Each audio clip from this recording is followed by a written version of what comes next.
राम राम राम सीता राम जय जय राम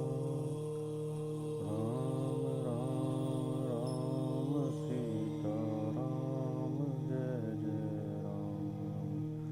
जय श्री राम। आगे अयोध्या कांड में तुलसीदास जी कहते हैं,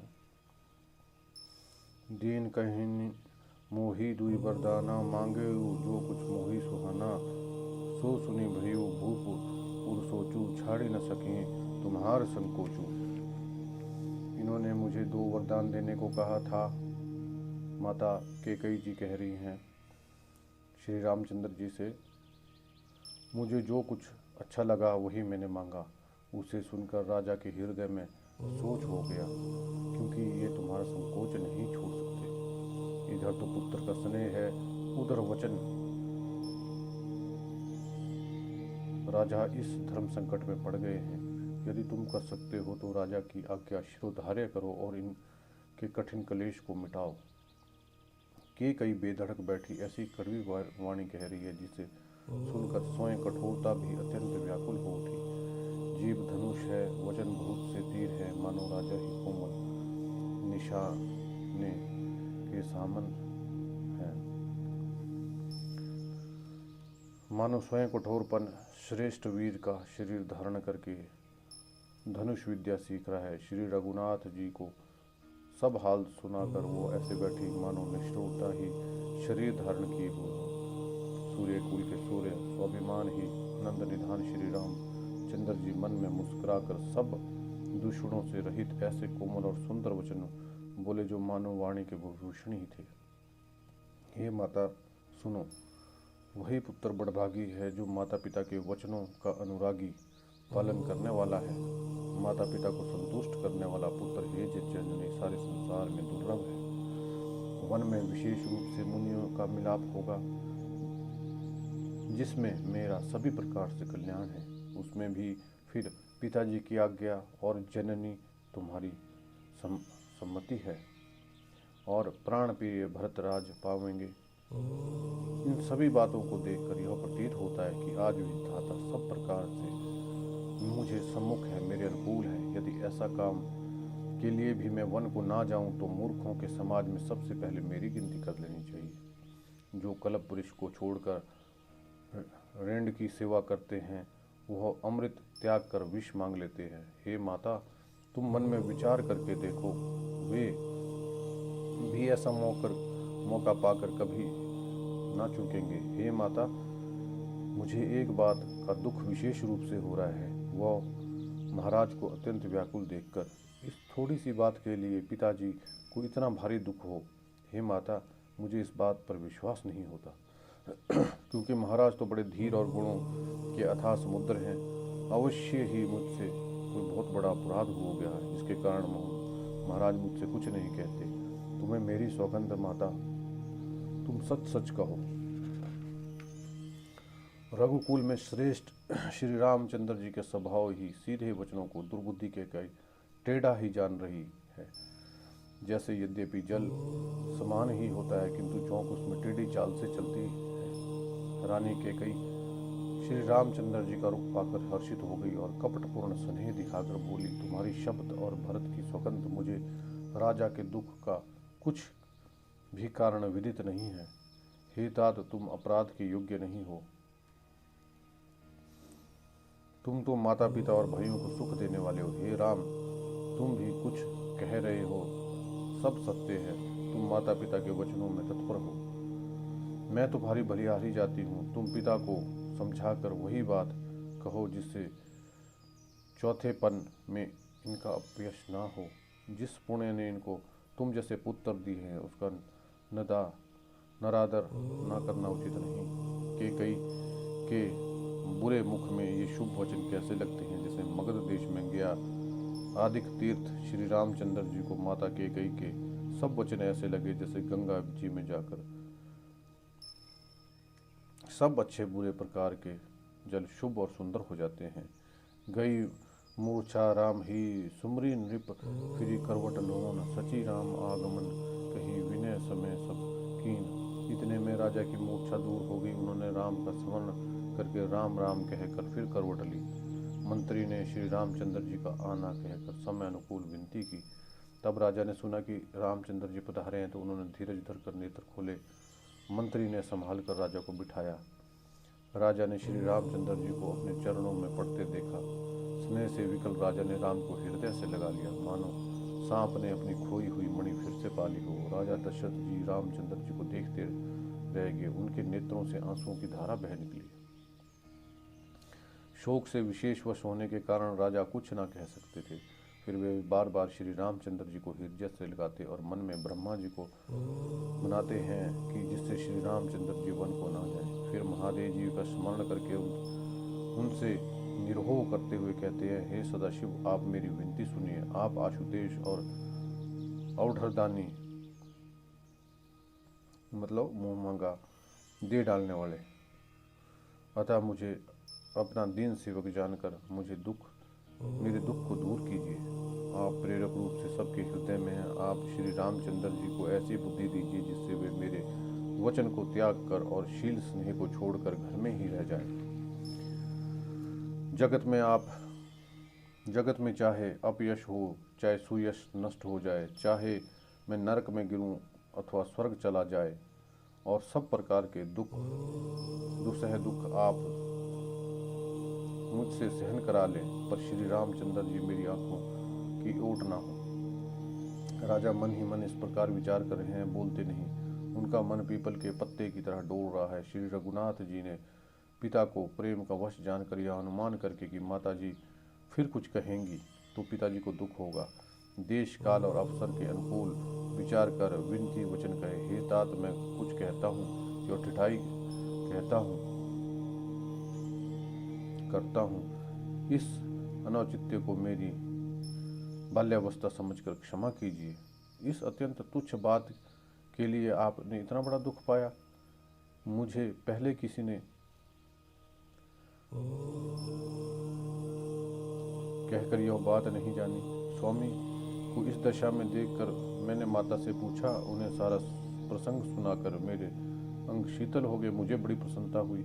हे पिता, इस मंगल के समय स्नेहवश होकर सोच करना छोड़ दीजिए और हृदय में प्रसन्नता से मुझे आज्ञा दीजिए। यह कहते हुए श्री रामचंद्र जी सर्वांग पुलकित हो गए। इस पृथ्वी तल पर उनका जन्म धन्य है, जिसके चरित्र सुनकर माता पिता को परमानंद हो, जिसको माता पिता प्राणों के समान प्रिय हैं। चारों पदार्थ उसके करतल मुट्ठी में रहते हैं। आपकी आज्ञा पालन करके और जन्म का फल पाकर मैं जल्दी ही लौट आऊँगा, अतः कृपा आज्ञा दीजिए। माता से विदा मांगता हूँ और आपके पैर लग कर वन को चलूँगा। ऐसा कहकर श्री रामचंद्र जी वहाँ से चल दिए। राजा ने शोकवश कोई उत्तर नहीं दिया।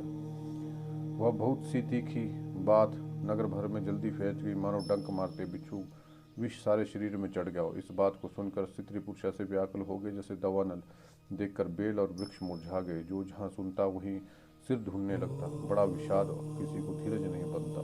सबके मुख सूखे जाते हैं, आंखों से आंसू बहते हैं। शोक हृदय में नहीं समाता, मानो करुणा के सागर। सेना अवध पर डंका बजाकर उतराई हो। सब मेल मिल गए थे, संयोग ठीक हो गए थे। इतने में विधाता ने बात बिगाड़ दी। जहाँ तहाँ लोग कई को गाली दे रहे हैं। इस पापिन को क्या सूझ पड़ा जो इसने छाए घर पे आग लगा दी। यह अपने हाथ से आंखें निकालकर देखना चाहती है और अमृत फेंककर विष चखना चाहती है। यह कुटिल, कठोर, दुर्बुद्धि और अभागिन के कई रघुवंश रूपी बांस के वन के लिए अग्नि हो गई। पत्ते पर बैठकर इसने पेड़ को काट दिया।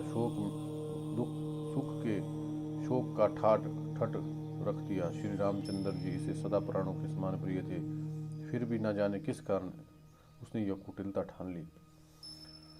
कवि सत्य ही कहते हैं कि स्त्री का स्वभाव सब प्रकार से पकड़ में न आने योग्य, अथाह और भेद भरा होता है। यह परछाई भले ही पकड़ी जाए, पर भाई स्त्रियों की गति नहीं जानी जाती। आग क्या नहीं जला सकती, समुद्र में क्या नहीं समा सकता, अवला कहने वाली प्रबल स्त्री क्या नहीं कर सकती, और जगत में काल किसको नहीं खाता। विधाता ने क्या सुनाकर क्या सुना दिया और क्या दिखाकर अब वो क्या दिखाना चाहता है। एक कहते हैं कि राजा ने अच्छा नहीं किया, दुर्बुद्धि के कई को विचार कर वर नहीं दिया, जो हट करके स्वयं सब दुखों के पात्र हो गए। स्त्री के विशेष वश होने के कारण मानो उनका ज्ञान और गुण जाता रहा। एक जो धर्म को मर्यादा को जानते हैं, सियाने हुए राजा को दोष नहीं देते। वे शिवी, दधीची और हरिश्चंद्र की कथा एक दूसरे से बखान कर कहते हैं। कोई एक इसमें भरत जी की संपत्ति बताते हैं, कोई एक सुनकर उदासीन भाव से रहते हैं। कान मुदी कर रद घही जीहा, एक कहीं यह बात अलीहा।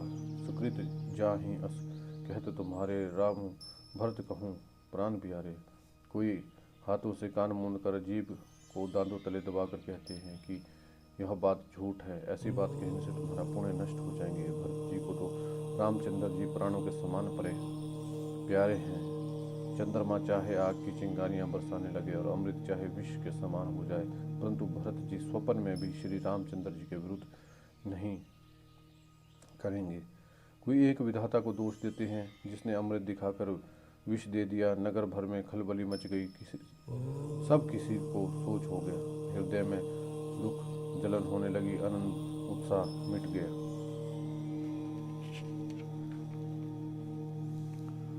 ब्राह्मणों की स्त्रियां कुल की माननीय बड़ी बूढ़ी और केकई की परम प्रिय थी। वे उसके शील की सराहना करके उसे सीख देने लगी, पर उसको उनके वचन बाण के समान लगने लगे। तुम सदा कहा करती थी कि श्री रामचंद्र जी के समान मुझको भरत प्यारे नहीं है। इस बात को जगत जानता है। श्री रामचंद्र जी पर तुम स्वाभाविक ही स्नेह करती हो, आज इस अपराध से उन्हें वन देती हो। तुमने कभी स्वतिया डाह नहीं किया। सारा देश तुम्हारे प्रेम और विश्वास को जानता है। अब कौशल्या ने तुम्हारा कौन सा बिगाड़ कर दिया, जिसके कारण तुमने नगर पर वज्र गिरा दिया। क्या सीता जी अपने पति को का साथ छोड़ देगी? क्या लक्ष्मण जी श्री रामचंद्र जी के बगैर घर रह सकेंगे? क्या भरत जी श्री रामचंद्र जी के बिना अयोध्यापुरी में राज भोग सकेंगे? क्या राजा श्री रामचंद्र जी के बगैर जीवित रह सकेंगे? अर्थात ना सीता जी यहाँ रहेंगी, ना लक्ष्मण जी रहेंगे, ना ही भरत राज्य करेंगे और ना ही राजा जीवित रहेंगे। सब उजड़ जाएगा। हृदय में ऐसा विचार कर क्रोध छोड़ दे, शोक कलंक की कोठी मत बन। भरत को अवश्य युवराज पद दो, पर श्री रामचंद्र जी का वन में क्या काम? श्री रामचंद्र जी राज्य के भूखे नहीं हैं। वे धर्म की धूरी को धारण करने वाले विषय रस से रूखे हैं। उन्हें विषय शक्ति नहीं है, इसलिए तुम शंका ना करो। श्री रामचंद्र जी वन ना गए तो भरत के राज्य में विघ्न नहीं करेंगे। तुम राजा से दूसरा कोई वर ले लो कि श्री राम घर छोड़कर गुरु के घर रहे। जो तुम हमारे कहने पर ना चलोगी तो तुम्हारे हाथ में कुछ ना लगेगा। यदि तुमने कुछ हंसी की तो उसे प्रकट में कहकर जना दो। राम सरीखा पुत्र क्या वन के योग्य है?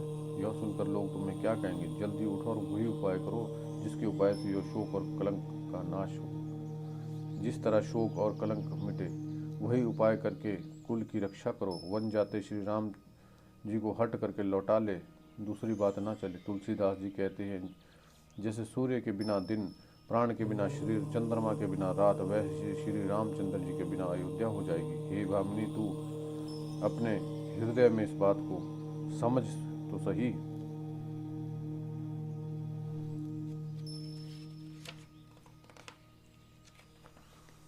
इस प्रकार सखियों ने सीख दी, जो सुनने में मीठी, परिणाम में हितकारी थी, परंतु कुटिला कुबरी की सिखाई पढ़ाई हुई केकई ने इस पे जरा भी कान न दिया। केकई कोई उत्तर नहीं देती। वह दुसह क्रोध के मारे वो रुखी हो रही है, ऐसे देखती है मानो भूखिन भागिन हरिणियों को देख रही है। तब सखियों ने रोग को असाध्य समझकर उसे छोड़ दिया। सब उसको मंद बुद्धि अभागिन कहती हुई चल दी। राज्य करते हुए केकई को देव ने नष्ट कर दिया। इसने जैसा कुछ कहा वैसा कोई भी ना करेगा।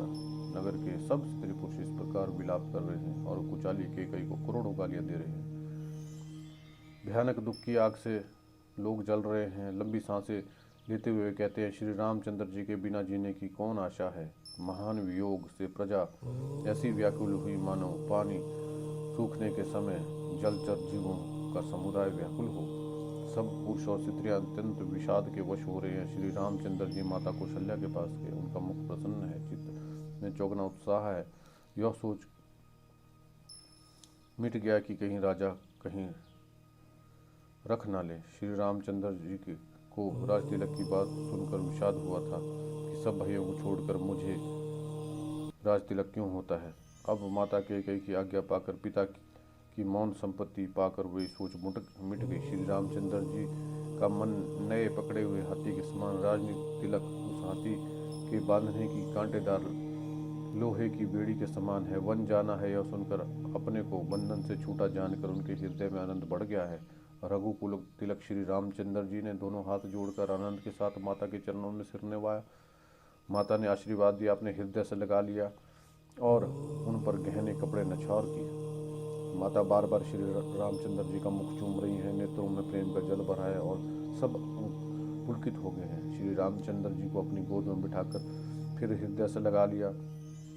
सुंदर स्तन प्रेम रस बहाने लगे। उनका प्रेम और महान आनंद कुछ नहीं कहा जा सकता, मानो कंकाल ने कुबेर का पद पा लिया हो। बड़े आदर के साथ सुंदर मुख देकर माता मधुर वचन बोली, हे तात, माता बलिहारी जाती है, कहो आनंद मंगल लगन कब है, जो मेरे पुण्य शील और सुख की सुंदर सीमा है और जन्म लेने के लाभ का पूर्णतम अवधि है, तथा जिस को सब स्त्री पुरुष अत्यंत व्याकुलता से इस प्रकार चाहते हैं, जिस प्रकार प्यास से चातक चाँद की शरद ऋतु की स्वाति नक्षत्र से वर्षा को चाहते हैं। हे तात, मैं बलैया लेती हूँ, तुम जल्दी नहा लो और जो मन भावे कुछ मिठाई खा लो भैया, तब पिता के पास जाना है, बहुत देर हो गई, माता बलिहारी जाती है। माता के अत्यंत अनुकूल वचन सुनकर मानो स्नेह रूपी कल्प वृक्ष के फूल थे जो सुख रूपी मकरंद से भरे थे और श्री राजलक्ष्मी के मूल थे, ऐसे वचन फूलों को देखकर श्री रामचंद्र जी का मन रूपी भौरा उन पर नहीं फूला।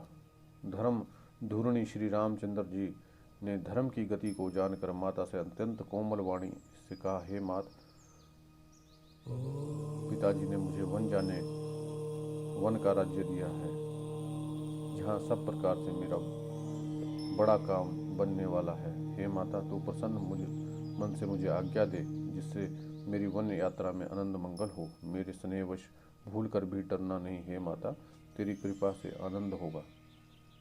14 वर्ष में वन में रहकर पिता के वचन को प्रमाणित कर फिर लौटकर तेरे चरणों के दर्शन करूंगा। तू मन को मलिन ना कर। रघुकुल में श्रेष्ठ श्री रामचंद्र जी के बहुत ही नरम और मीठे वचन माता के हृदय में बाण के समान लगे और कसकने लगे। उस क्षीण वाणी को सुनकर कौशल्या वैसे सहम कर सूख गई जैसे बरसात का पानी पड़ने से ज्वासा सूख जाता है। हृदय का विषाद कुछ कहा नहीं जाता, मानो सिंह की गर्जना सुनकर हिरणी विकल हो गई हो। नेत्रों में जल भर आया, शरीर थर थर कांपने लगा, मानो मछली मांझा खाकर बदहास हो गई हो। धीरज धरकर पुत्र का मुख देखकर माता गदगद वचन कहने लगी, हे तात, तुम तो पिता को प्राणों के समान प्रिय हो। तुम्हारे चरित्रों को देखकर वे नित्य प्रसन्न होते थे। राज्य देने के लिए उन्होंने शुभ दिन सुधावाया था, फिर अब किस अपराध से वन जाने को कहा। हे तात, मुझे इसका कारण बताओ। सूर्य वंश को जलाने के लिए अग्नि कौन हो गया? तब श्री रामचंद्र जी का रुख देखकर मंत्री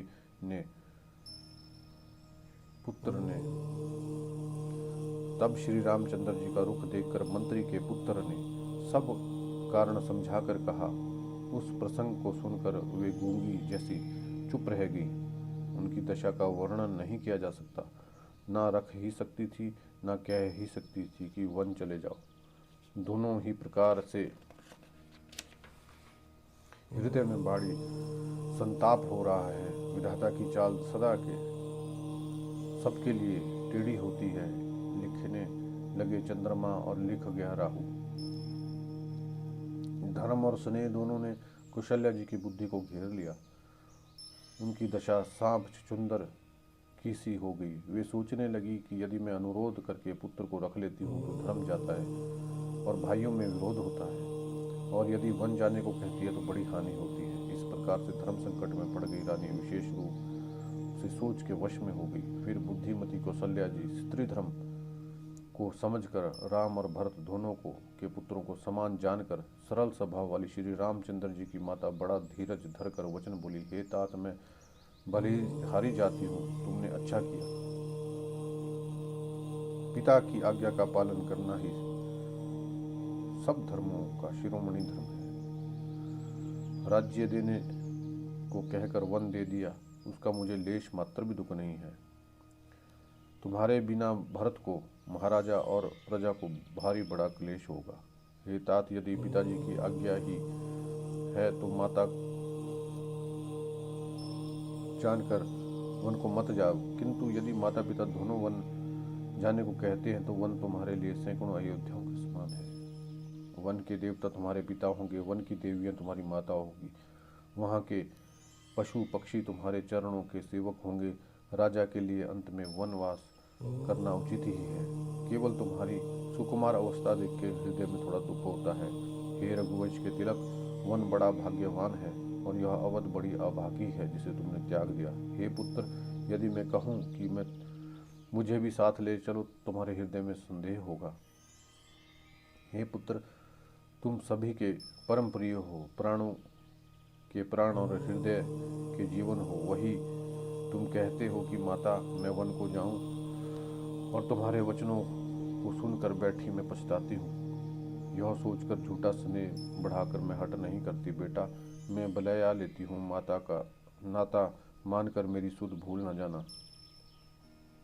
हे गोसाई, सब देव और पितर तुम्हारी वैसी रक्षा करें जैसे पल के आंखों की रक्षा करती है। तुम्हारे वनवास की अवधि 14 वर्ष है।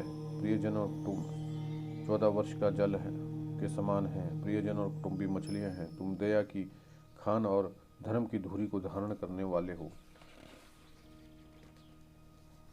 ऐसा विचार कर वही उपाय करना जिसमें सबके जीते जी तुम आ जा मिलो। मैं भी हारी जाती हूँ।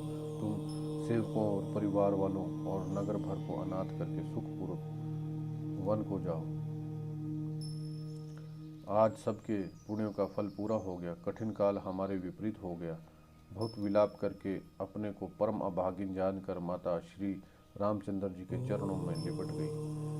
हृदय में भयानक दुख संताप छा गया। उसी समय बहुविध विलाप का कारण नहीं किया जा सकता। श्री रामचंद्र जी ने माता को उठाकर हृदय से लगा लिया, फिर कोमल वचन कहकर उन्हें समझाया। उसी समय यह समाचार सुनकर सीता जी अकुला उठी और सास के पास जाकर उनके दोनों चरणों की वंदना करके सिर नीचा करके बैठ गई। सास ने कोमल वाणी से आशीर्वाद दिया। सीता जी को अत्यंत सुकुमार देखकर व्याकुल हो उठी। रूप की राशि और पति के साथ पवित्र प्रेम करने वाली सीता जी का नीचा मुख किए बैठी सोच रही हैं। प्राणनाथ वन को चलना चाहते हैं। देखे किस पुण्यवान से उनका साथ होगा। शरीर और प्राण दोनों एक साथ जाएंगे या केवल प्राण ही से उनका साथ होगा। विधाता की करनी कुछ जानी नहीं जाती। सीता जी ने अपने सुंदर चरणों की नखों से धरती कुरेद रही हैं। ऐसा करते समय नुपुरों का जो मधुर शब्द हो रहा है, कवि उसका वर्णन करते कि मानो प्रेम के वश होकर नुपुर यह विनती कर रहे हैं कि सीता जी के चरण कभी हमारा त्याग न करें। सीता जी सुंदर नेत्रों से जल बहा रही हैं। उनकी दशा देखकर श्री रामचंद्र जी की माता कौशल्या बोली, हे तात सुनो, सीता अत्यंत ही सुकुमारी हैं। सास ससुर और कुटुंबी सभी को प्यारी है। इनके पिता जनक जी राजाओं के शिरोमणि हैं। ससुर सूर्य कुल के सूर्य हैं और पति सूर्य कुल रूपी कुमुद वन को खिलाने वाले चंद्रमा और गुणों और रूपों के भंडार हैं। फिर मैंने रूप की राशि, सुंदर गुण और शील वाली प्यारी पुत्रवधु प्यारी है। मैंने इस कारण जानकी जी को आंखों की पुतली बनाकर इन्हें प्रेम से बढ़ाया है और प्राण इनमें लगा रखे हैं। इन्हें कल्पलता के समान मैंने बहुत तरह से बड़े लाड चाव के साथ स्नेह रूपी जल से सींच कर पाला है। अब इस लता के फूलने फलने के समय विधाता वाम हो गए हैं। कुछ जाना नहीं जाता कि इसका परिणाम क्या होगा।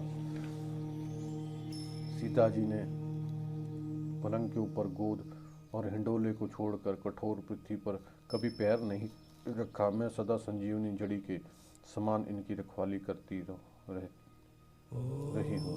कभी दीपक की बत्ती हटाने को भी इनको नहीं कहती। वही सीता अब तुम्हारे साथ वन चलना चाहती है। हे रघुनाथ, उसे क्या आज्ञा होती है। चंद्रमा की किरणों का रस चाहने वाली चकोरी सूर्य की ओर आंख किस तरह मिला सकती है। हाथी, सिंह, राक्षस, अनेक दुष्ट जीव जंतु वन में विचरते हैं। हे पुत्र, क्या विष की वाटिका में सुंदर संजीवनी बूटी शोभा पा सकती है।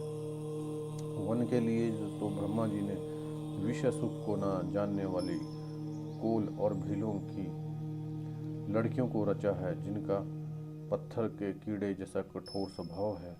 उन्हें वन में कभी क्लेश नहीं होता। अथवा तपस्वियों की स्त्रियां वन में रहने योग्य होती हैं, जिन्होंने तपस्या के लिए सब भोग त्यज दिए हैं। हे पुत्र, जो तस्वीर के बंदर को देखकर डर जाती हैं, वे सीता वन में किस प्रकार रह सकेंगी। देव सरोवर के कमल वन में विचरण करने वाली हंसनी क्या तलेयों के साथ रहने की योग्य है। ऐसा विचार कर तुम्हारी आज्ञा हो तो मैं जानकी को वैसी ही शिक्षा दूं। माता कहती है, यदि सीता घर में रहे तो मुझको बहुत सहारा होगा। श्री रामचंद्र जी ने माता की प्रिय वाणी सुनकर मानो शील और स्नेह रूपी अमृत से सनी हुई थी। विवेक में प्रिय वचन कहकर माता को संतुष्ट किया और फिर वन के गुण दोष प्रकट करके वे जानकी जी को समझाने लगे। माता के सामने जानकी कुछ कहने में सुख चाहते हैं, पर मन में यह समझकर कि यह समय ऐसा ही है, वे बोले, हे राजकुमारी, मेरा सिखावन सुनो। मन में कुछ दूसरी तरह न समझ लेना। जो अपना और मेरा भला चाहती हो तो मेरा वचन मानकर घर रहो। हे भामिनी, मेरी आज्ञा का पालन हो। सास की सेवा बन पड़ेगी। घर में रहने से सभी प्रकार की भलाई है। आदर पूर्वक सास ससुर के चरणों की पूजा करने से बेहतर कोई धर्म नहीं है। जब जब माता मुझे याद करेंगी, प्रेम व्याकुल होने के कारण उनकी भोली बुद्धि हो जाएगी। हे सुंदरी, तब तक तुम कोमल वाणी से पुरानी कथाएं कह कहकर उन्हें समझाना। हे सुमुखी, मुझे सैकड़ों सौगंध है। मैं स्वभाव से कहता हूँ कि तुम केवल माता के लिए ही घर पे रखता हूँ। मेरी आज्ञा मानकर घर पे रहने से गुरु और वेद के द्वारा समस्त धर्म फल तुम्हें बिना ही क्लेश के मिल जाते। किंतु हठवश कोई गालव मुनि और राजा नरशु आदि सबने संकट ही सहे। हे सुमुखी, हे सियानी, सुनो, मैं भी पिता के वचन को सत्य कर शीघ्र ही लौट आऊंगा। दिन जाते देर नहीं लगती। हे सुंदरी, हमारी यह सीख सुनो। हे वामा, प्रेम वश हट करोगी तो तुम परिणाम में दुख पाओगे। वन बड़ा ही कठिन और भयानक है। वहाँ धूप, जाड़ा, वर्षा, हवा सब प्रकार की भयानक चीजें हैं। रास्ते में कुशल कांटे, बहुत से कंकड़ हैं, उन पर बिना जूते के पैदल ही चलना होगा। तुम्हारे चरण कोमल और सुंदर हैं। रास्ते में बड़े दुर्गम पर्वत हैं। पर्वतों की गुफाएं, दर्रे, नदियाँ, नद और नाले ऐसे अगम्य और गहरे हैं कि उनकी ओर देखा तक नहीं जा सकता। रीछ, बाघ, भेड़िए, सिंह और हाथी ऐसे शब्द करते हैं कि उनके सुनकर धीरज भाग जाता है। जमीन पर सोना पड़ता है। पेड़ों की छालों के वस्त्र पहनना और कंद मूल फल का भोजन करना होगा। वे भी क्या सदा सब दिन मिलेंगे। यह सब कुछ अपने अपने समय अनुकूल ही मिल सकेगा। मनुष्यों को खाने वाले निशाचर फिरते रहते हैं। वे करोड़ों प्रकार के कपट रूप धारण कर लेते हैं। पहाड़ का पानी बहुत ही लगता है। वन की विपत्ति बखानी नहीं जा सकती। वन में भीषण सर्प, भयानक पक्षी, स्त्री पुरुषों को चुराने वाले राक्षसों के झुंड रहते हैं। वन की याद आने मात्र से धीर पुरुष भी डर जाते हैं। फिर हे मृगलोचनी, तुम तो स्वभाव से ही डरपोक हो। हे हंसगामिनी, तुम वन के योग्य नहीं हो। तुम्हारे वन जाने की बात सुनकर लोग मुझे अवश्य बुरा ही कहेंगे। मानसरोवर के अमृत के समान जल से पाली हुई हंसनी की कहीं खारे समुद्र में जी सकती है। नवीन आम के वन में विहार करने वाली कोयल क्या करील के जंगल में शोभा पाती है। हे चंद्रमुखी, हृदय में ऐसा विचार कर तुम घर पर ही रहो। वन में बड़ा कष्ट है। जय श्री राम।